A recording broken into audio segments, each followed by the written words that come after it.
Hello everyone, hope you guys are doing well. So today I come to you with something different, something I've never done before, and this is my first attempt, so excuse me if I get lost or if I do some mistakes while doing this. This is a build guide for my Frostmonk, which is working perfectly fine. I went through the whole of the campaign and I've been going through maps. Very chill. Doesn't mean I don't die on occasion, just so you know. Be aware of that. But it works perfectly fine. At the end of the video, I'll go through a map so we can see how it plays. And well, I'm just gonna show you the gear so you have an idea.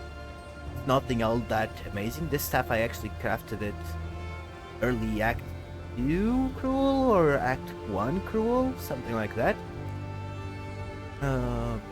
Nothing here all that amazing. Like you can see, like it's not a busted build in terms of gear or anything. This is good to say. I put a bit of work into crafting this because we really want the chest with high evasion. And as you can see, my stats, the armor doesn't show. What else here? No armor. We have 57, about 50% physical reduction.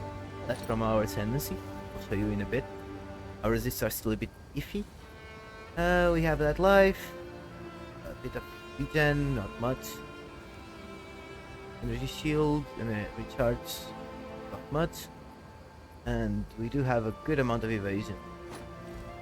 So, this build focuses on ice strikes. Martial tempo, cold infusion, elemental damage. Eventually you'll be able to get like say cold penetration and levels to cold skill probably. Charge staff, just extra damage. This is a bonus damage. You don't really focus so much on it, but because you'll be doing attack nodes, elemental nodes, yada yada, you can make use of charge staff. Like Ice Strikes is hitting for 4k. Ice Strikes hits for 1.5. But this is on top of the Ice Strike, so just 3 damage. Also chance to shock, really nice. And later, and we'll go over that when we go through the passive tree. Wave of Frost, you use it as a CC tool. Also provides a bit of damage, but it's you're mostly just spamming Ice Strike over and over.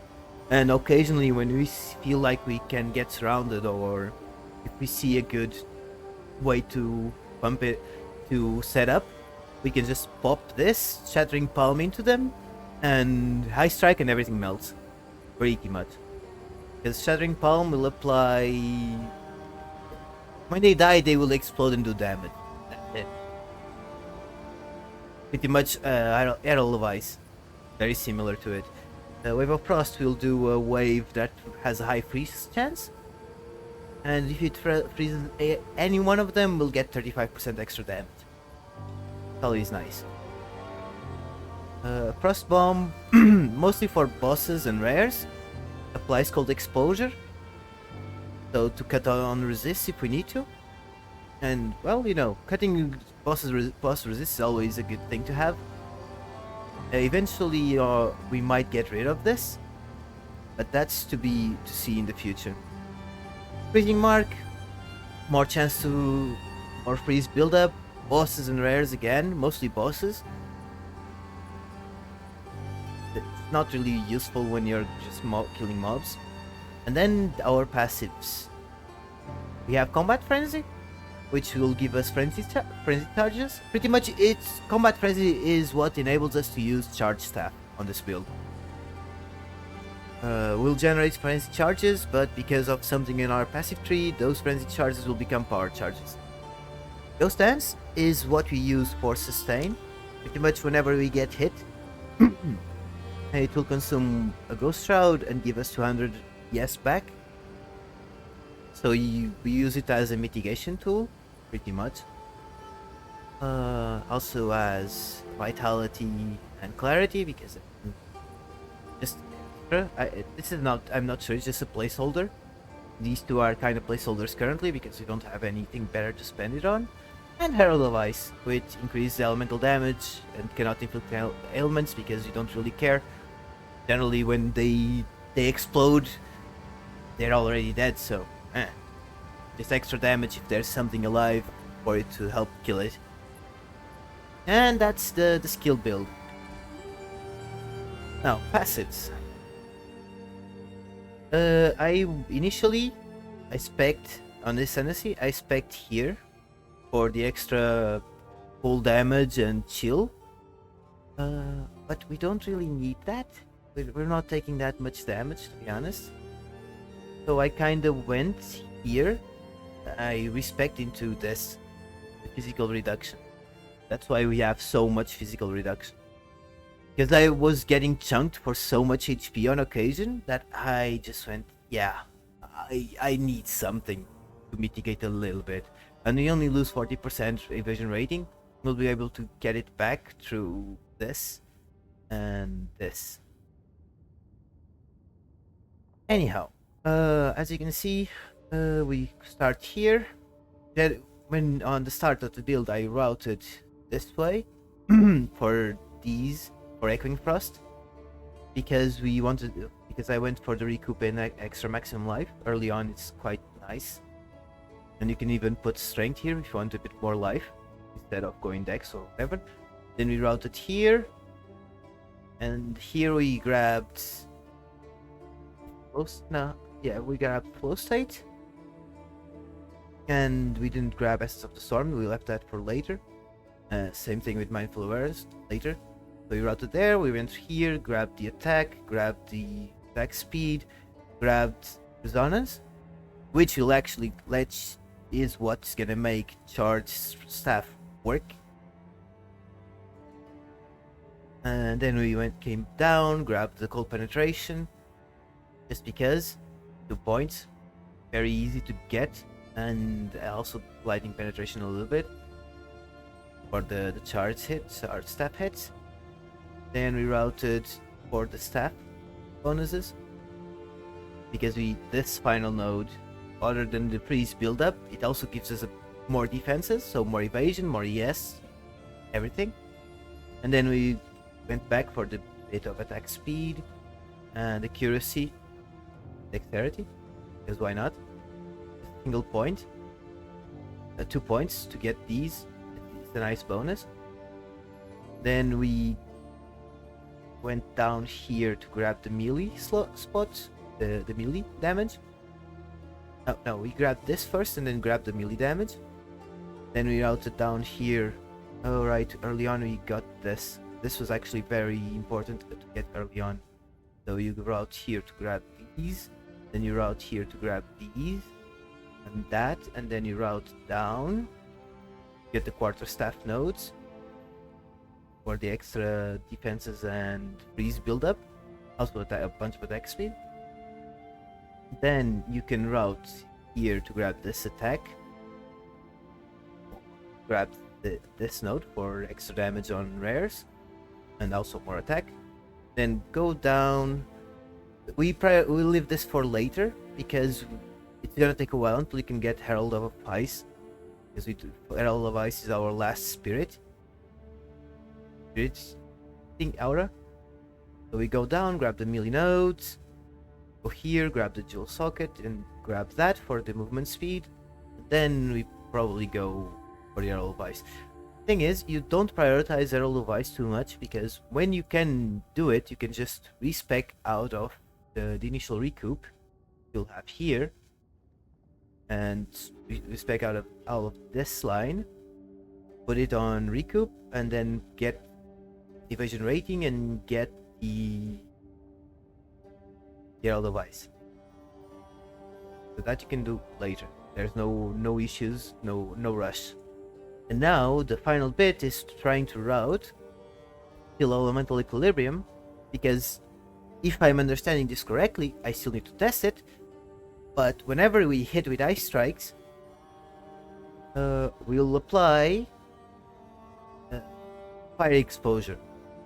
However, when charge strike hits after ice strikes, it will proc cold exposure. So ideally, this works correctly, we'll do High Strike. It will apply. Then it will do the Lightning Strike. It will apply Cold Exposure. We'll do Ice Strikes, and it will keep cycling. And we will get the Cold Exposure off. So we'll be able to get rid of Frost Bomb if that works. And then that will be something that we'll have to figure out what we'll put in there. Because we still have 40 Spirit left over. So maybe we can even get Herald of Thunder. Or something like that. Because later on you'll also want Echoing Thunder. Because of Charge, the staff can get you a decent amount of shock procs. So just more free damage. And then at the end, when you don't have anything else to put, after getting Equilibrium, Exploit, and Shock, what you do is we finish it up with Critical Hit Chance here, Critical Hit Chance here, and Critical Hit Chance here. And that will finish up the whole passive tree. I'll have a link for the passive tree at the end, so don't worry about it. Okay, that's pretty much the whole build. Now, how does it play? Let's grab a random map. I'll do a level 1 map, because we don't really want to use anything specific. Oh, here, so have it. This. We'll just do a quick level 1 map.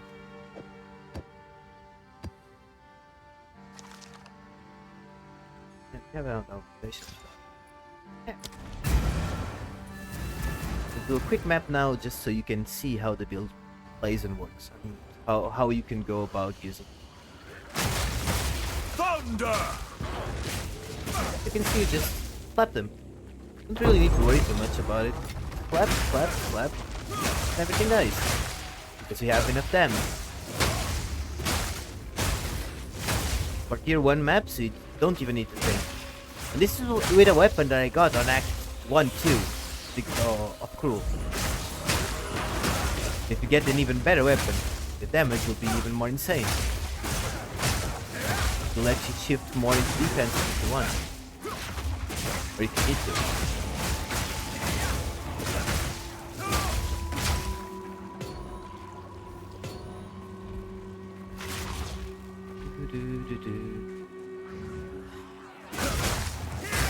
You can do this combo as well. Quite nice. And it's a lot of damage. Then this you'll save for bosses. You can apply Cold Exposure. You can see there's really no need to worry. Let me just stop here a second. As you can see, we're not even taking damage currently because of Grace Ghost Shroud. It will pretty much instantly replenish our energy shield. So if we don't get damage above a certain threshold, it will do nothing to us. And as you can see, plenty of damage. And that's pretty much the build, really. Then on bosses you pop your Frost Bomb and Freezing Mark. You don't even need to do this, because we already have so much damage that we don't need to even worry too much about Wave. Wave, it's mostly when you see too many mobs all together, you can just throw it out, or in a different direction while you kill the rest, like doing this, and going this way. Just for the extra speed. Because with the build-up that it has, the extra build-up that I expect into it, it just works as a CC.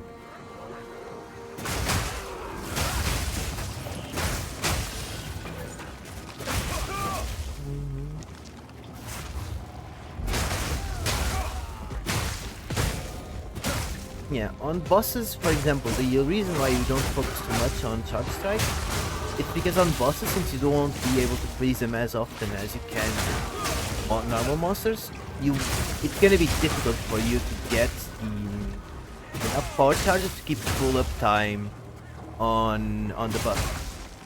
So the shock is not as reliable on bosses, on boss fights.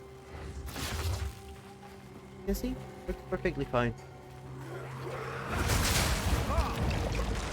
Sometimes it even kills them downright, because then they will explode due to... It's the same thing with this one. It freezes them and they blow up. Freezing strike!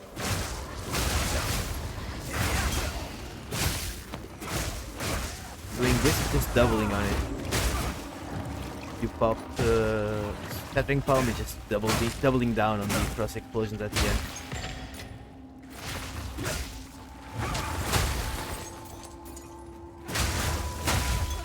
This is how the build works. Let's see if we can find a rare. So they last a little bit longer.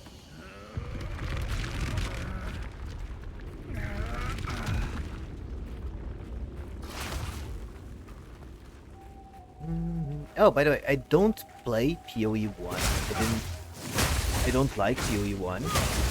So don't be surprised if you find better builds or better builds or something based on this later on or even right now. I would not be surprised. I'm just sharing with what worked for me. I've seen so many people complaining about or saying that they cannot kill bosses or they cannot do this as an invoker or that as an invoker. I have really no... Well, I had issues at the start of the game because I knew nothing, right? Then, like, as soon as I understood how it works, how you build, so to speak, really no issues.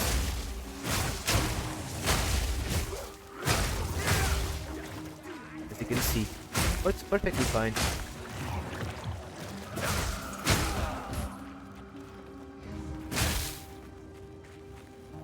Okay, now we'll be able to...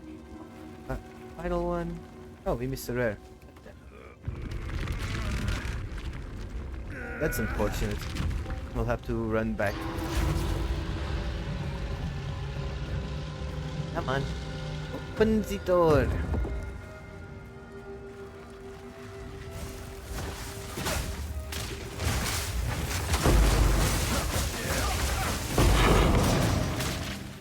It's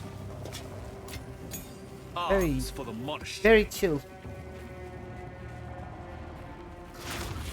It's a very safe build because of the freeze and chill that you're always applying. So even for leveling, if you're just using it for leveling, it will work. And yes, don't really have many issues. Then you can just flask it. I don't know if I showed my flask. This is why you use the flask to do charge per second. That's what you want. Charge per second, increase the amount. Increase the amount especially, because we really do not want a faster recovery. I'm gonna show you just by losing our mana. If I pop the pot, it will regen. So we really don't want the... We really don't want more faster recovery. We don't need it. Okay, that's my first Strikes build, pretty much. That's how I built it. It's working fine. I just need to be careful, but I don't think that's ever gonna change. I don't think you'll be able to do builds as tanky, at least not on Monk. Builds as tanky as you just sit there and kill stuff. I don't think that's how PoE2 is gonna be. At least I hope not. And well, thanks for watching. I'll leave the link to the planner on the description down below. And if you want to talk about it, if you have suggestions, feel free to leave the comments. I'll be streaming on Twitch a lot because I'm completely glued into PoE 2. I'll probably start doing other characters soon. And well, I'll see you guys on the next one. Alright? Bye bye. And thanks for watching.